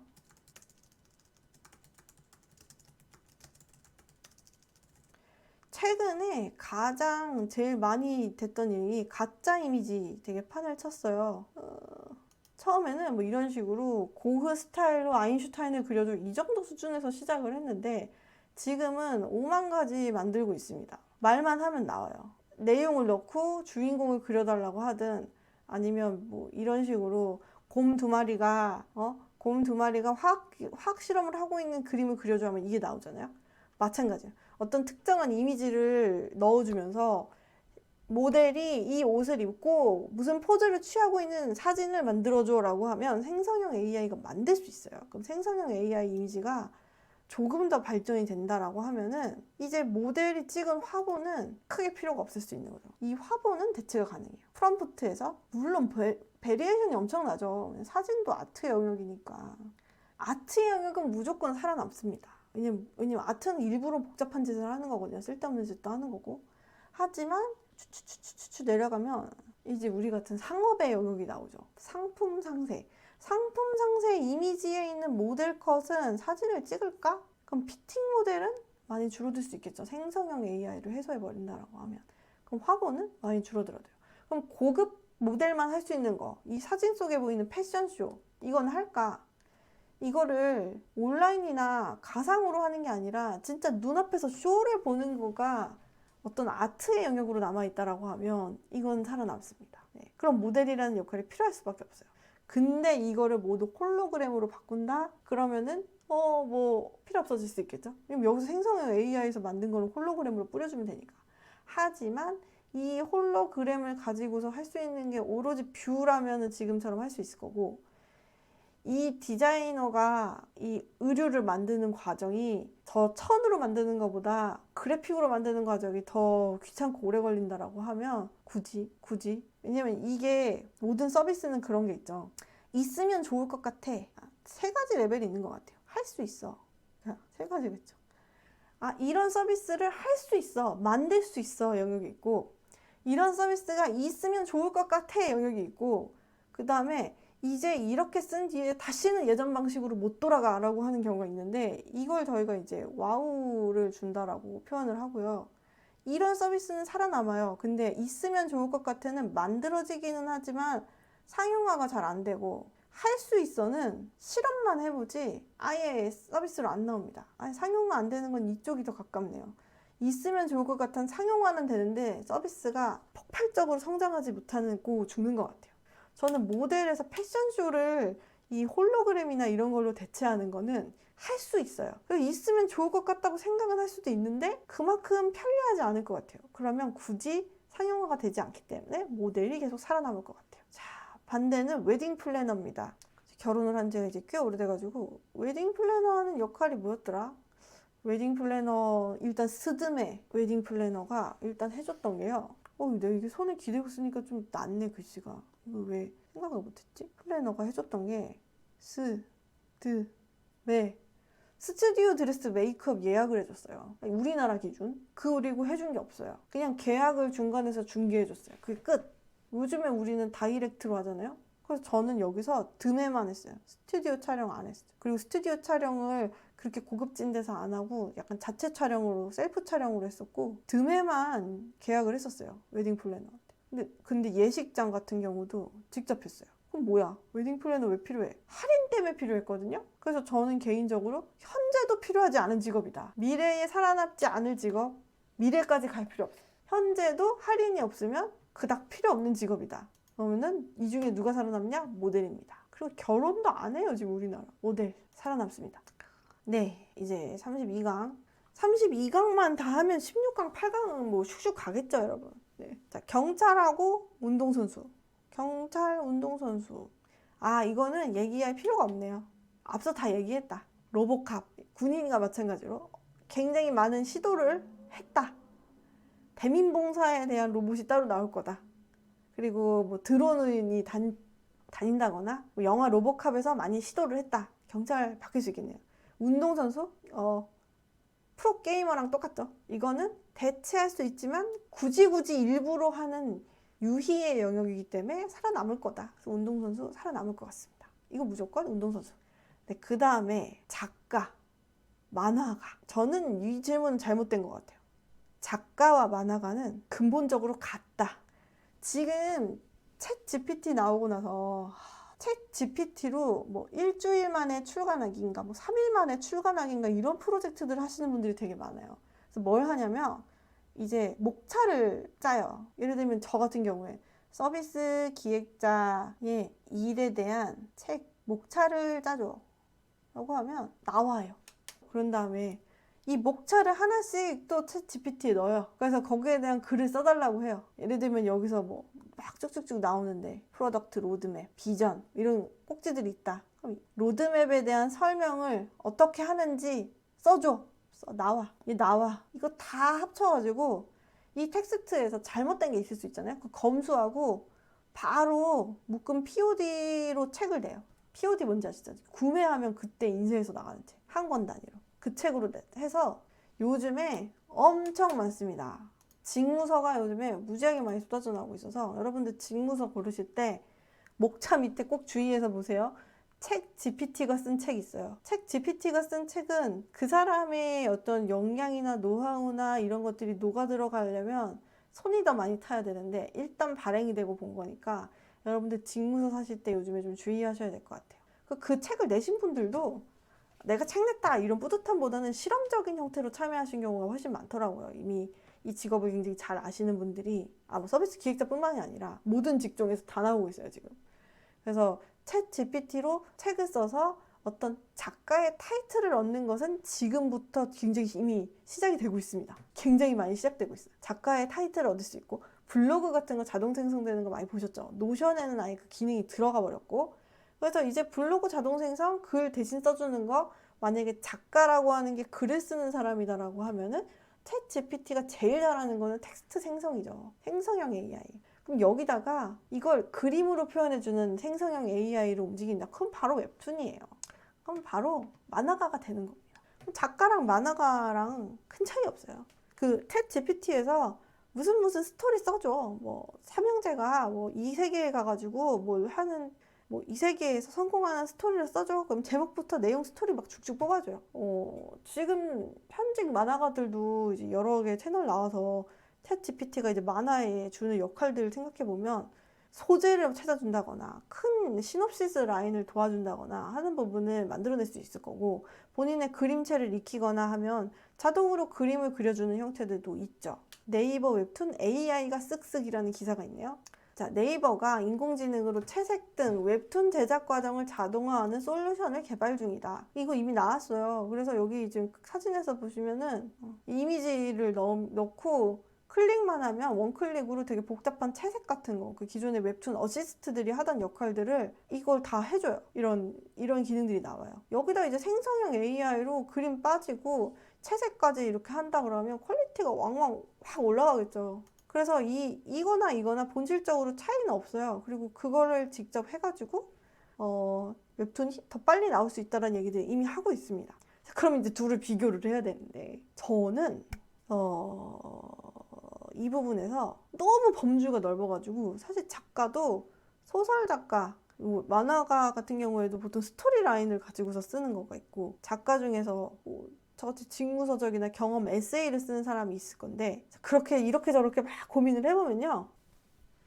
만화가는 영화 감독이랑 비슷한 아트의 영역, 연출에 대한 영역이 있으니까 의도성을 가지고 있다라고 보이고 작가 중에서도 소설 작가는 그런 의도성을 가지고 있는 사람이라고 생각하고요. 작가 중에서 에세이 작가는 자기가 일부러 자신의 스토리를 쓰기 위해서 쓰는 거니까 또 다른 범주. 작가 중에서 그럼 팩트만을 저술하는 그럼 교과서 같은 걸 쓰시는 분들은 그럼 의도성 없고 스토리라인 없고 그렇다고 하면 지금의 쭉쭉 나오는 책들처럼 대체가 될 거라고 생각해서 그럼 전체 모수를 놓고 봤을 때 만화가는 전부 다 연출가 영역이고 작가는 굉장히 많은데 그 중에서 일부가 사라질 수 있으니까 저는 그럼 살아남는 건 만화가라고 가겠습니다. 작가는 에세이 작가랑 소설 작가만 살아남을 수도 있겠다. 소설도 챗 GPT가 쓸 수 있는데 제가 저번에 한번 실험을 해봤더니 너무 뻔하고 재미없는 거 나오긴 해요. 말도 안 되는 키워드를 뽑아서 의도를 집어넣으면 좋은 소설이나 좋은 만화가 나올 수 있을 것 같은데, 아예 애초에 다 대체할 수 있다? 만화가가 그림을 그리는 사람이다라고 정의하면 절대 대체가 안 될 것 같고, 이 만화로 돼 있는 어떤 스토리 아트의 그 의도를 가진 연출자다라고 하면 만화가는 살아남을 것 같아요. 어쨌든 대체되는 영역이 조금이라도 있는 거? 아예 없는 거. 근데 만화가인데 학습 만화가 아니 근데 그것도 스토리가 없으면 만화는 아예 읽을 수가 없네. 책이랑 좀 다르네요. 만화가 살아남는다고 생각합니다. 만화가. 자, 아나운서랑 카지노 딜러. 이건 뭐 말할 것도 없네요. 아나운서는 이미 대체되고 있습니다. 검색만 하면 쭉쭉 나오죠.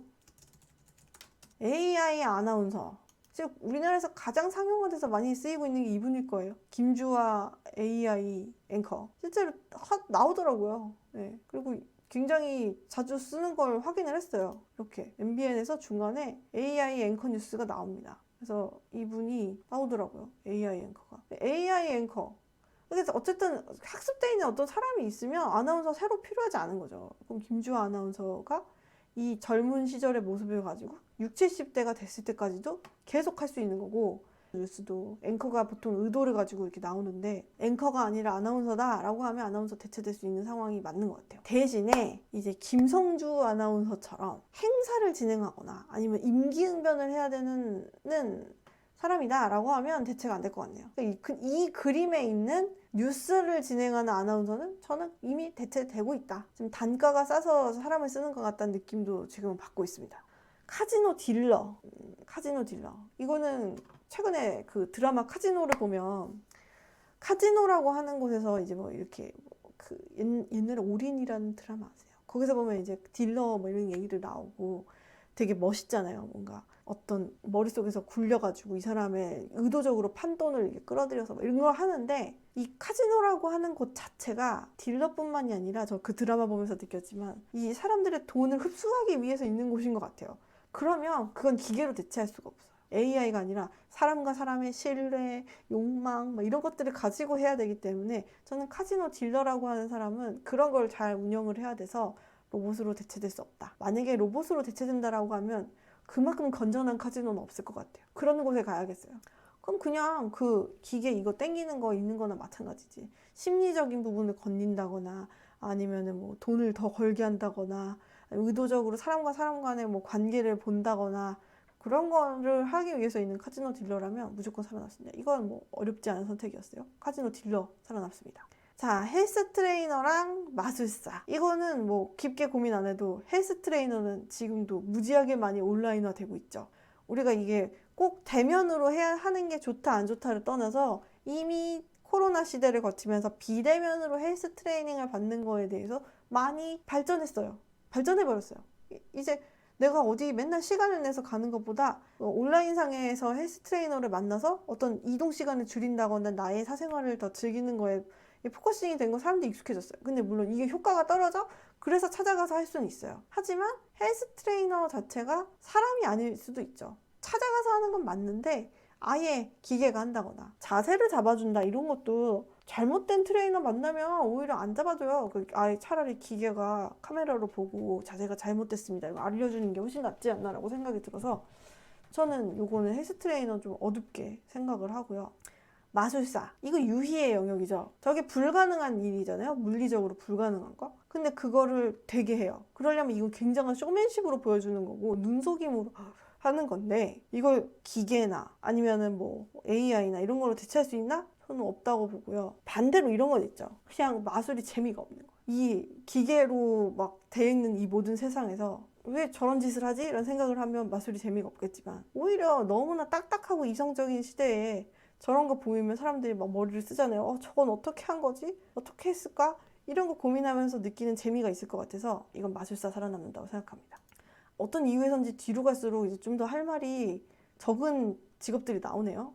간호사, 유튜버. 이거 좀 명확한 것 같아요. 간호사의 역할을 대체하기는 어려운 것 같아요. 제가 이번에 이제 아기를 낳고 그 병원에 제가 아기를 낳기 전에 한 달 동안 조산기 때문에 입원을 했는데 그 입원하는 기간 동안 한 달을 입원했으니까 링게를 계속 맞고 있었거든요. 근데 이 링겔을 제가 3일에 한 번씩 새로 바늘을 꽂아요. 그래서 이 팔에 했다가 요 팔에 했다가 이 팔에 했다가 요 팔에 했다가 하면서 계속 바꿔요. 근데 이거 바꿀 때 간호사분들이 되게 여럿이 계속 다른 사람들이 들어왔는데 어떤 사람은 너무 기술이 좋아요. 그래서 이 바늘에 들어갔을 때 혈관을 한 방에 찾아요. 정말 다치지도 않고. 그리고 어떤 사람은 너무 아파. 똑같이 항생제 주사를 놔도요. 어떤 사람은 탁 때려서 아픔도 안 느끼게 해주는데 어떤 사람은 진짜 너무 느끼게 해줘. 더 느끼게 해줘. 그리고 이거 이제 링거 이제 뽑으면은 피가 이게 나오잖아요. 피가 나오면 이거를 꼭 누르세요라고 해주는 간호사가 있는가 하면 테이프로 솜 이렇게 딱 붙여주면서 꽉 눌러서 마치 손으로 누르는 것처럼 해주는 간호사님도 있고 어떤 간호사님은 링거 이렇게 해놨더니 링거 줄에 죄다 공기가 들어가가지고 자꾸 공기가 이제 혈관으로 들어가는 게 눈에 보여서 무서워갖고 혈관에 공기 빼주세요 막 제가 막 요청하고 그래서 막 줄 막 갈고 막 난리쳤어요. 그리고 이게 출산하는 날에도 있었는데 출산할 때는 쇠로 된 되게 두꺼운 링겔 꽂거든요. 그때는 무슨 일이 일어날지 모르니까 되게 두꺼운 거 꽂고 그러는데 간호사분이 처음에 들어오셨는데 못 꽂아. 그래서 여기 한번 꽂았다 여기 혈관이 터졌어요. 그래서 다른 데를 또 꽂으려고 하는데 계속 자기가 안 되는 거예요. 그래서 갑자기 나가서 다른 간호사님을 불러왔는데 들어오시는데 누가 봐도 이 퍼스가 이 사람은 한 방에 꽂을 수 있다. 이 사람이면 할 수 있다 했는데 진짜 하나도 아프지도 않게 그 두꺼운 바늘이 딱 들어가더라고. 다르구나. 제가 이번에 병원 생활 이제 길게 하면서 확실히 느꼈습니다. 이 간호사는요 로봇으로 대체 못해요. 이거는 의사는 대체해도 간호사는 대체 못한다는 얘기가 내가 너무 와닿았어요. 간호사는 로봇으로 대체 못한다. 그리고 간호사는 개개인의 그 직접적인 처치를 하는 사람이기 때문에 수술을 하는 의사만큼 이거 되게 중요한 사람이다 라는 생각을 해서 간호사는 못 바꿉니다. 못 바꿔. 유튜버는 지금 버튜버 되게 많죠. 그리고 유튜버가 개개인이 그냥 유희에 의해서 떠드는 거예요. 이게 누가 하지 말라 그래도 무조건 할 거예요. 그래서 이 유튜버라고 하는 직업은 유튜브가 사라지면 없어질 수 있겠네요. 미래에 살아남을 직업으로 이렇게 뭔가 놓고 따진다라고 하면 플랫폼에 어떤 생명이 달려있는 유튜버라고 불렸는데 어느 날 유튜브가 망했어. 그럼 더 이상 유튜버가 아니잖아요. 그럼 다른 스트리머지? 그렇기 때문에 유튜버는 없어질 수 있다. 기업의 명운에 따라서. 하지만 간호사는 제가 생각해보니 제가 겪어보니 너무나 중요한 직업이더라. 안 없어진다 라고 생각하고요. 그리고 제발 부디 살아남아 주세요. 너무 기술 차이를 너무 느꼈어요. 조향사, 의사. 제가 아까 의사보다 간호사가 더 살아남을 것 같다고 얘기를 했는데 조향사. 조향사라고 하는 직업을 평소에 볼 일이 별로 없긴 하죠. 이미 사람이 되게 소수일 것 같은데 조향사가 하는 역할은 제가 향수는 잘 모르지만 예전에 이제 향수 관련된 걸 하는 회사에 계시던 분한테 설명을 들은 적이 있어요. 향수의 향은 첫 향과 중간 향과 끝 향이 있고 이거를 조합을 하는 게 기가 막히대요. 그래서 이 기가 막힌 기술을 가진 사람이 몇 없고 이 기술에 따라서 이 향수의 이 느낌이 좌우가 된다. 사실 저는 향수를 안 쓰는데 이 수많은 어떻게 보면 화학 제품들이죠. 이 화학 제품들의 향을 통해서 향수를 배합을 해서 어떠한 느낌을 내는 향수를 만든다라고 하는 건 좀 아트의 영역인 것 같고 취향의 영역인 것 같아요. 그럼 이거는 반대로 조합의 문제라고 하면 레시피처럼 작용할 수도 있겠다라는 생각은 들어요. 그럼 막 섞어보는 거는 AI가 하고 대신에 이게 취향의 영역이기 때문에 계속 맡아보는 거는 저희가 아직까지 냄새 대신 맡아주는 로봇이나 서비스가 없는 거 아시죠? 예전에 만우절 중에 한번 구글이 그런 거 했던 걸로 알고 있어요. 냄새 검색. 맞아, 이거. 역대 구글 발음도 고요. 역대 구글 만우절 시리즈에 냄새 검색 기능 추가가 있었거든요. 이게 만우절 콘텐츠. 이게 만우절 콘텐츠라는 게 뭔 소리예요? 못 만드는 얘기 만들기가 쉽지가 않다. 그래서 조향사는 그 향수를 만드는 일을 하는 것까지는 AI가 많이 대체할 수 있지만 이 냄새를 맡고 좋으냐 나쁘냐를 구분하는 거는 레시피처럼 만들어서 요리사처럼 대체할 수가 없을 것 같아요. 그래서 이거는 대체가 불가능. 근데 의사들도 AI 도움을 요새 많이 받고 있대요. 그 엑스레이라던가 CT 촬영하는 것들 이게 변호사 판례 분석하는 거랑 비슷하대요. 그래서 되게 많은 자료들을 모아놓고 이 기존의 경험을 바탕으로 이 CT나 엑스레이를 보고 이게 암인지 뭔지 문제가 있는지 판단을 하는 건데, 이게 영상의학과에서 영상을 찍고 영상의학과에서 1차 소견을 가지고 담당의가 그거에 대해서 판단을 하는데 이 개인차가 되게 크잖아요. 그래서 이 부분을 지금 AI가 1차 판단을 내리고 그 다음에 의사가 이거에 대한 내용들을 듣고 2차 판단을 내리는 형태로 뭐 계속 업의 형태를 많이 바꾸고 있어요. 그래서 의사의 평균적인 수준을 높이자. 그리고 또 하나가 이제 마이크로 로봇을 통한 수술에 대한 외과적 수술 얘기도 많이 나오잖아요. 그래서 의사에 대한 얘기는 많이 대체될 수 있다는 얘기들이 항상 해오고 있었던 것 같아요. 되게 고학력에 되게 많은 기술이 필요하고 연구가 필요한 분야지만 섬세한 이런 기술들을 로봇으로 언젠가 대체할 수 있지 않을까라는 생각들을 계속해서 시도를 하는 게 예전부터 있어 왔고, 저는 의사 되게 중요한 분들이지만 실제 병원의 핵심은 간호사에게 있다라는 걸 요즘에 더 많이 느껴서. 왜냐면 의사 선생님들은 제가 뭘 느꼈냐면, 저 무슨 일이 있는 거잖아요. 제가 병은 아니지만 이제 조상기가 있어서 병원에 왔어요. 의사는 진단을 한 번 해요. 그럼 진단을 한 달에, 그러니까 일주일에 한 번 정도 재평가를 하고 다시 검진을 받는다 그러면 이 나머지 7일, 그리고 의사분이 매번, 저 되게 좋은 의사분 만났거든요. 저 그래서 그분 되게 좋아하는데, 네, 오전 아침이랑 저녁 때 2번 회진을 해요. 2번 회진을 하면서 계속 물어봐요. 그런데 간호사는 어떠냐면 2번 회진을 하는 동안 하루 종일 간호사는 한 6, 7번을 왔다 갔다 해요. 그럼 실제 이 사람이 문제가 생겼을 때 호출하는 사람도 의사가 아니라 간호사인 거잖아요. 그래서 병원의 핵심은 간호사다라는 생각을 많이 했어요. 의사는 손님들이 이제 환자들이 다 몰려서 그렇지 여러 사람을 다 대할 수 있는데, 간호사는 자기가 담당할 수 있는 사람도 한계가 있고, 그래서 저는 의사보다는 간호사가 더 오래 살아남을 거라는 생각을 되게 많이 했는데, 조향사는 아직까지 냄새에 대한 취향의 영역을 뛰어넘을 수 없을 것 같아서 이 둘을 비교하면 저는 조향사 손을 드리겠습니다. 자, 그 다음에 성우와 펀드 매니저. 성우가 근데 실제로는 많이 AI로 대체되고 있죠. 이미 녹음되어 있는 보이스를 바탕으로 TTS 서비스, 텍스트 투 스피치 서비스로 되게 많이 만들어져 있어요, 이미. 유튜브 콘텐츠에 거의 8할은 이 TTS로 되어 있는 서비스로 목소리가 나오잖아요. 그리고 뭐 사투리 쓰는 남자 목소리, 애기 목소리, 여자 목소리, 그리고 제일 구린 거는 그 저희가 보통 레카 서비스, 레카 영상이라고 불리는 데서 여자 목소리가 있죠. 그거 딱딱한 거. 그런 거 이제 많이 쓰잖아요.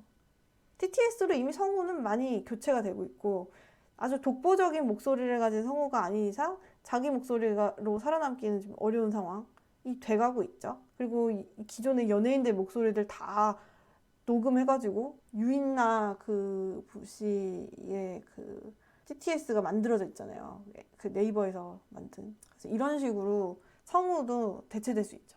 오히려 더 성우보다 더 익숙한 연예인들의 목소리라던가 그런 사람들로 대체될 수도 있고, 그러면 성우도 없어질 수 있는 직업일 것 같아요. 이미 많이 시도가 되고 있고요. 펀드 매니저에 대한 부분도 제가 주식은 잘 모릅니다. 근데 펀드 매니저를 AI로 대체할 수 있느냐, 여기에서 퀀트인가? 그런 부분들 얘기를 많이 하잖아요. 저 이거 잘 몰라요. 로보 어드바이저구나. 네, 로보 어드바이저, 퀀트 뭐 이런 단어들이 한때 굉장히 많이 키워드로 나왔었어요. 그래서 이제 주식 투자에 대한 부분도 AI로 로보 어드바이저를 통해서 자동으로 뭔가 움직이는 사람들이 있죠. 지금도 펀드 매니저 대신해서. 지금 이 두 개 싸움은 둘 다 있는 영역입니다. 그럼 더 없어질 것 같은 쪽을 택해야 되는데, 저는 주식 투자를 로보 어드바이저만으로 할 때 책임질 사람이 없어서 펀드 매니저가 있어야 된다고 생각해요. 남의 돈이기 때문에 책임질 사람은 있어야 된다. 로보 어드바이저를 통해서 어떤 뭔가 여러 가지 가능성을 확인하는 건 좋으나 선택은 사람이 해야 되기 때문에 저는 이 둘 중에 비교를 한다라고 하면 펀드 매니저가 살아남을 것 같습니다. 드디어 32강 끝나고 이제 16강이에요. 이제는 쫙쫙쫙 움직이죠. 쫙쫙쫙 움직여 볼게요. 카지노 딜러하고 변호사. 이 두 가지를 놓고 비교를 한다 그러면 저는 카지노 딜러 쪽에 갈 것 같아요.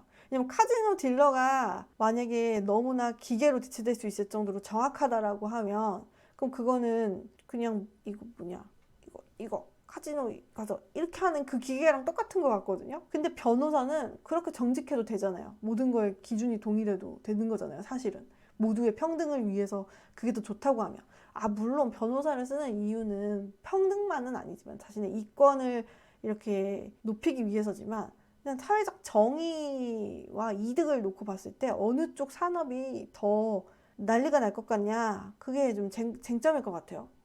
말하다 보니까 대기업 같은 경우에는 변호사 되게 좋은 사람 쓰는 게 진짜 중요하거든요. 안 그러면 뭐 수익 다 날라갈 수도 있어서.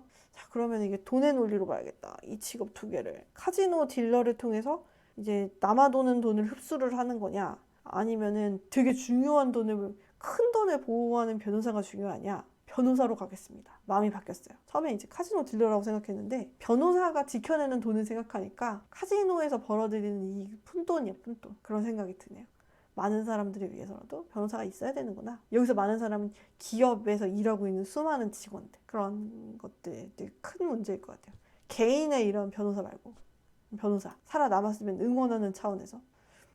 펀드 매니저는 돈의 문제, 애견 훈련사는 교감, 대상에 대한 교감의 문제인데, 이 두 개를 놓고 비교를 한다. 좀 다른 방향으로 좀 생각을 해봐야겠어요. 애견 훈련이 필요하지 않은 애견을 만든다면? 이거 완전 비윤리적인 생각이다, 이거. 근데 생명과학에서 그런 시도를 안 할까 싶으네요. 할 수도 있겠죠. 아니면은 강아지가 훈련을 받지 않아도 살기 편한 세상이 된다? 모르겠어. 아니면 모두가 다 골든 리트리버처럼 얌전해진다? 그거는 가능하잖아요. 유전자 조작으로. 그게 비윤리적이라 문제지. 펀드 매니저는 책임질 사람이 필요하긴 한데, 회사가 책임진다? 펀드 매니저란 이름을 단 사람은 없어도 된다? 의사결정 다 로보 어드바이저 시킨다라고 하면 전 애견 훈련사가 살아남을 것 같습니다. 이거는 유희와 유희의 대결인데. 이거는 근데 저는 그 생각이 들어요. 마술이라고 하는 업계 자체가 패션업에 비해 너무 많이 시들었어요. 이게 그렇게 많이 주목받는 시장은 아니다 보니 모델 가겠습니다. 모델 가겠습니다. 자, 간호사랑 대통령. 간호사가 지금 엄청 중요하긴 한데요. 대통령은 대표성을 떼야 되는 사람이고, 대통령이 없어질 수 있는 방법 하나 있긴 하네요. 국가의 경계가 흐려지면 돼요. 모두가 다 한 나라. 제가 영화를 많이 보고 컸어요. 그래서 이런 소리를 하네요. 현실적으로는 대표성을 띈 사람이 없으면 간호사도 존재할 수가 없지 않을까. 이거는 근데 이거 답정너 같아요. 이 직업에서 대통령이 왕정을 할 것도 아니고, 그러면 뭐 총리 아니면 대통령인데. 대통령. 자, 군인하고 영화감독. 요거 좀 쉽네요. 이거는 아트와 연출의 영역이기 때문에 영화감독. 물론 전술이 있습니다. 군대도.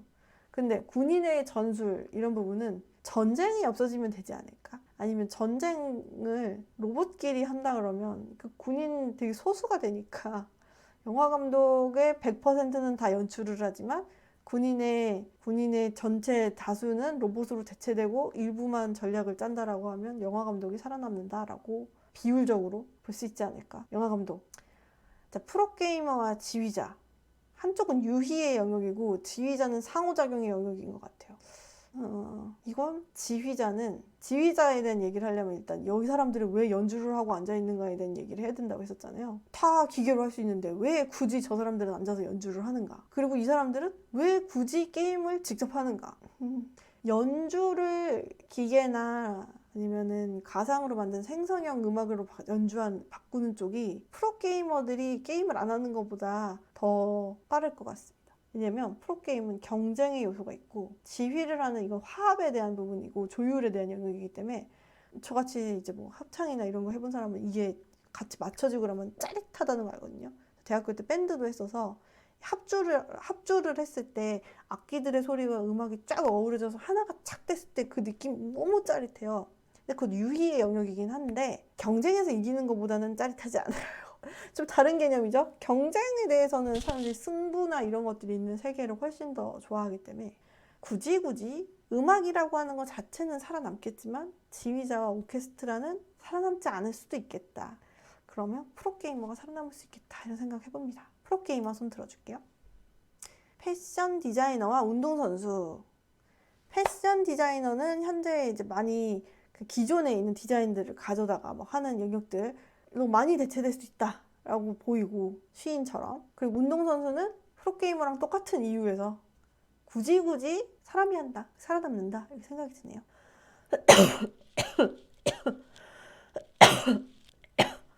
말을 오래 하니까 이제 막 힘들어지죠. 아, 이래서 라이브 길게 하시는 분들이 중간중간 화장실도 가고 그러는구나 싶네요. 죄송해요. 자, 만화가 대 조향사. 아흔 시대가 발전해도 냄새는 아직까지 못 맡아요. 조향사 가겠습니다. 얼마 안 남았습니다. 자, 그럼 4강 가볼게요. 이제 프로게이머랑 애견 훈련사.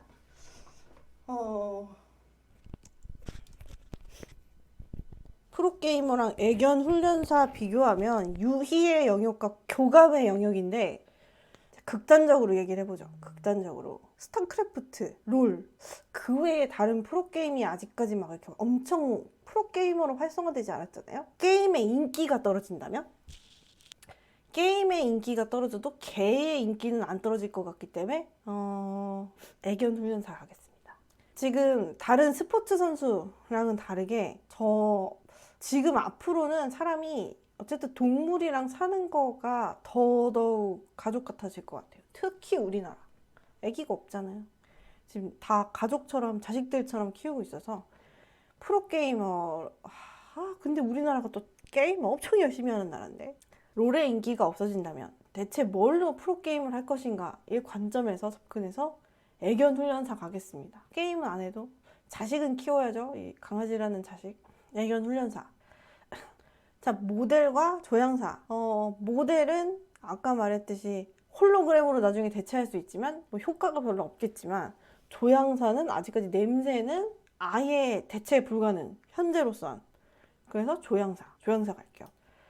운동선수 유희의 영역이고 대통령 이거 대통령은 너무 싸요. 국가가 존재하려면 일단 대통령이 있어야 됩니다. 자, 영화감독과 변호사. 하나는 아트 영역이고 하나는 자본주의 사회의 경제의 일부분을 차지하고 있는 사람이네요. 그러면 진짜 어렵다.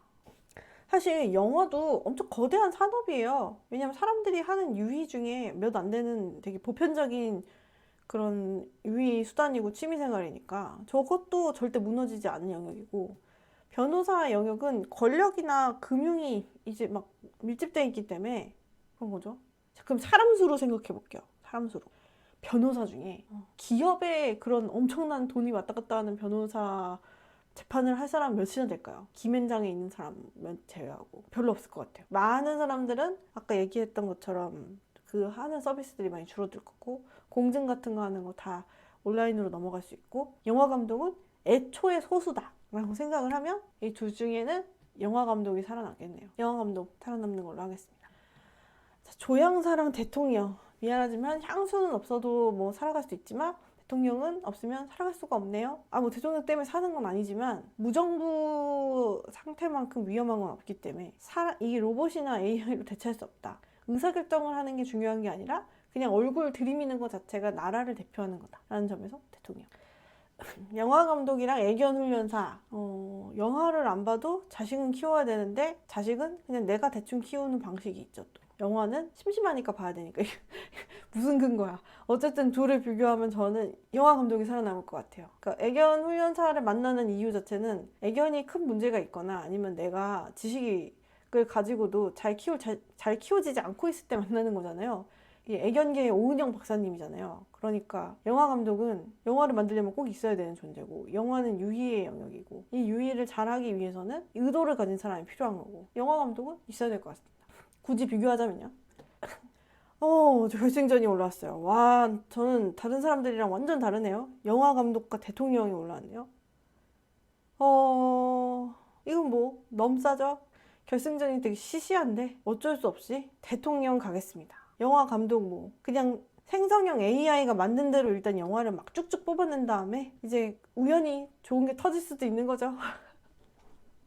네, 안 없어질 것 같긴 해요. 근데 만약에 이 둘 중에 하나의 직업이 없어져야만 된다라고 하면 수요가 더 높은 쪽은 대통령이겠죠. 영화 안 보는 사람이 있으니까. 그래서 너무 뻔하지만 대통령이 일단 미래에 살아남을 직업 월드컵 우승이 되었습니다. 꽤 오랜 시간 걸렸어요. 저 이게 이렇게 오래 걸리는구나 새삼 느끼네요. 다른 사람들이 왜 이렇게 하면 오래 걸리는지 드디어 깨달았어요. 저 오늘 성급하게 이제 마무리를 지어보겠습니다.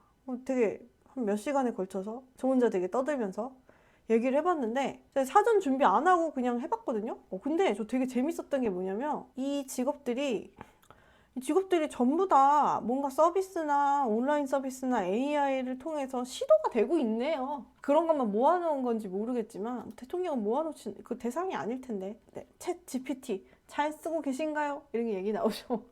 지금 진짜 생성형 AI로 막 여기저기 들끓고 있는데 AI 서비스들 활용해가지고 그런 직업들을 대체할 수 있는 서비스들을 만들 수 있겠다라는 생각이 더 많이 드는 것 같아요.